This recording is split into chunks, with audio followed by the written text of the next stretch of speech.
Yeah, this is so true, and it's really hard to get into nuance on social media. It's why I write the Substack. It's you're much more permanent, and I can update things if I feel like I've phrased them poorly or something like that.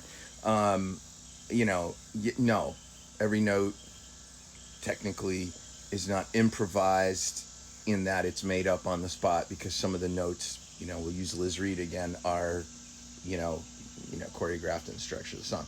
From an improvisational standpoint, though, at least my definition of it, as a musician, not a professional musician, as a writer, as an observer, fan, everything else is, I consider improvisation anything where the artist is doing something in the moment that is just whatever.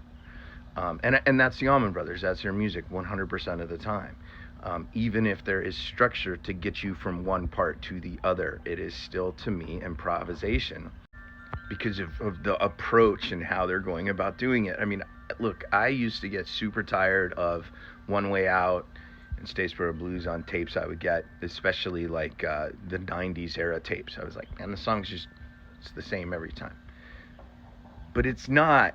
I mean, that's the weird part about it, I guess. Even if Dickie was playing more or less the same notes or the same solo or in the same place, or any of them were, any guitarist was, it was still felt different. It was not the same notes in the same order. And again, going all the way back to Fillmore East, and I've listened to a whole ton of Allman Brothers over the time from that era, and you listen to that release of all of the sessions that have survived, and every version of those songs is different. Every single version is different. Different movements, different parts of the movements come at different parts. Yes, they're playing, what they have been playing for months, but it's different.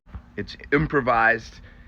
It is composed on the spot. I've heard Warren call it momentary composition. I think that's the term that he uses. I think it's a brilliant, brilliant term because it truly defines what the Allman Brothers Band are doing when they're playing live.